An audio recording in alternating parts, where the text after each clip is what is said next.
funksionalitetit të komunave, duke ndërtuar institucione sa më stabile, efikase, transparente të pushtetit, të apta për të ofruar shërbime publike cilësore për qytetarët e për komuna.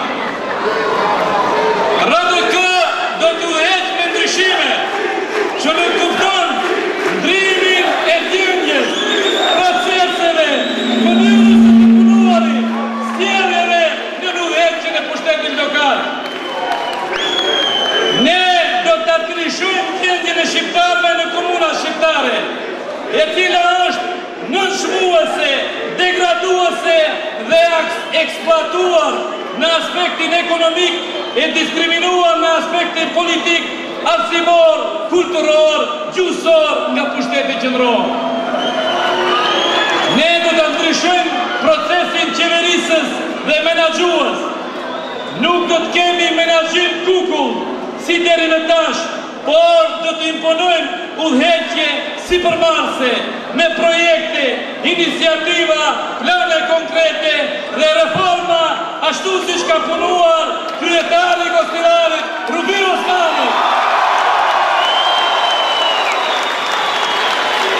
Të nderuar, ne ndalojmë nga të tjerët, na thuan të vogël, po, ne nuk jemi si parti me shtatin e pyllit dhe me mendin e fyllit. Ne gëzojmë ti jemi konkurës për qytetarët e Republikës Maqedonisë. Të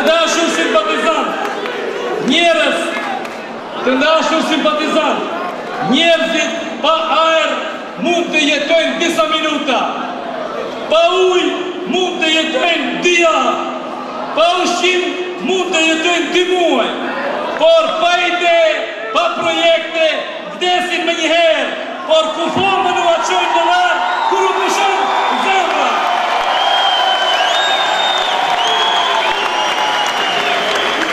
Ne do të ndryshojmë mënyrën e të punuarit, ashtu siç e ndryshoi kryetari i tashëm dhe i ardhshëm i Gostivarit. Nuk do të punojmë shehurazi për interese personale në mënyrë korruptive. Nuk do të avejmë markën e komunës në shërbim të kryetarit dhe të partisë që i përfaqësojmë. Ne do të vendosim standardet e transparencës, dignitetit dhe krenarisë së udhëheqësit komunal, duke komunikuar hapur me popullatën. Ne nuk do të ndjellim, ne nuk do të gënjejmë, ne nuk do të ndjellim se nuk kemi diktatura, sepse as kemi jetuar me diktatura, as që ka diktatura. Prandaj ne nuk duam atë, ne nuk duam të gënjejmë, sepse vetëm malli i prishur shitet te gënjeshtra.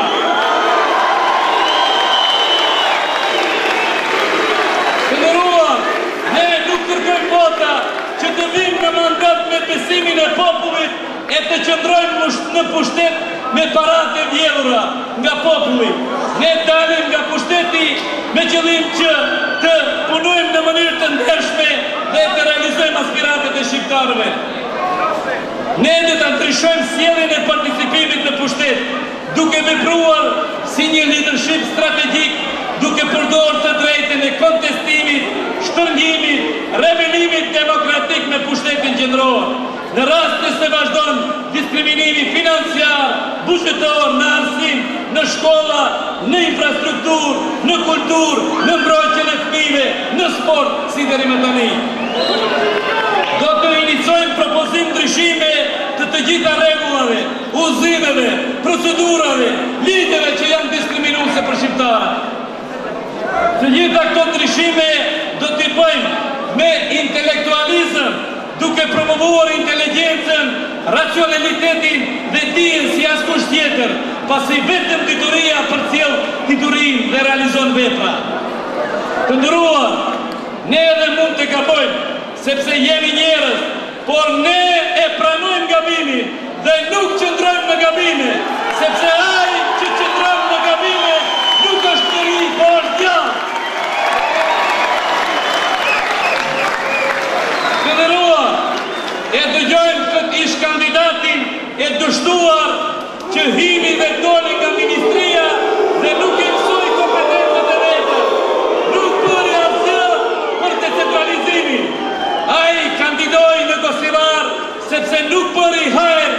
shkreti, sepse Gruevski ja kishte varë lëkurën e ujkut përballë. Ai është shajtanski që janë shpëtë vendime dhe ai nuk ka asnjë sukses në administri dhe ka shumë përgjegjësi për periudhën që ka qenë dhe nuk ka realizuar asnjë punë për shqiptarët. Zoti kryetar i Gostivarit Rufi Osmani,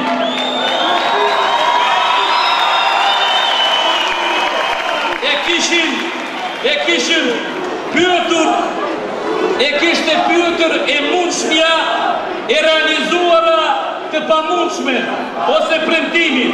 Ku jeton ti?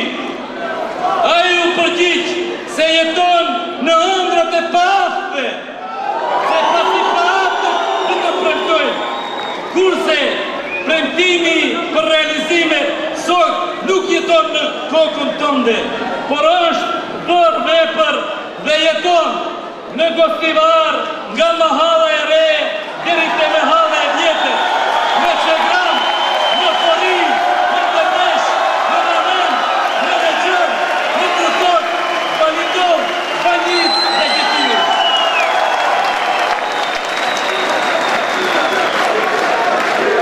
Zoti kryetar, ju keni suksese dhe do të keni fitore, se nuk jeni i sotshëm, se luftën tuaj të pa kompromis për të drejtat e shqiptarëve e keni filluar në parlament si deputet këmbulës dhe i ditshëm. Në vitin 1990, si kryetar komune, si një personalitet që nuk u përkure para situatave më sfiduese, ju nuk u lëkundët as në momentin e dënimit me 14 burg, as pastaj me 7 burg. Ju do të fitoni sepse ja keni kthyer haspi gjoksin dhe politikanëve të asaj dhe kësaj kohe shpinën duke mos përtuar në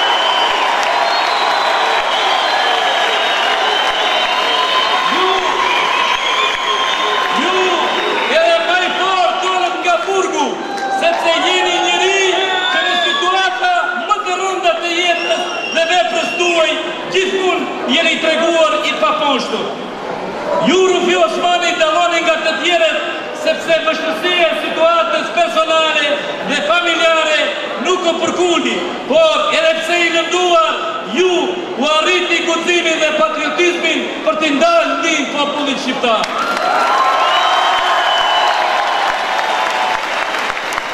Ju do të keni përkraje, sepse Gostivari ka një lider original, të qëndrueshëm, këmbulës, analizues, konstruktiv dhe para së gjithash njëri zotrues që i ban syt në horizont e jo në tokë kur takohet me Maqedonë. Të nderuar qytetarë, të nderuar gostivaras, ju nuk do të votoni kryetarin e komunës, por do të votoni liderin e një partie politike me të cilën duhet të krenoheni, sepse këtë lider u ofroni pikërisht nga Gostivari, gjithë shqiptarëve, nga Struga deri në Kramon.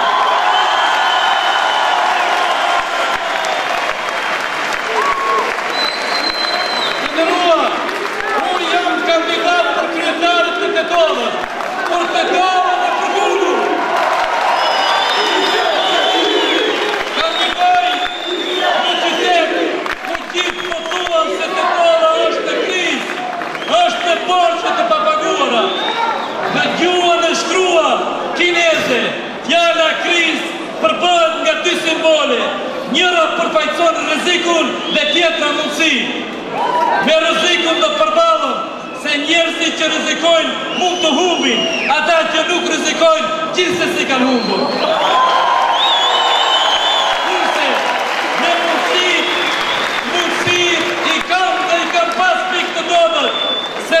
të dolën dhe të tovarët, unë du të maksimizoj mundësi më shumë se çdo kandidat tjetër.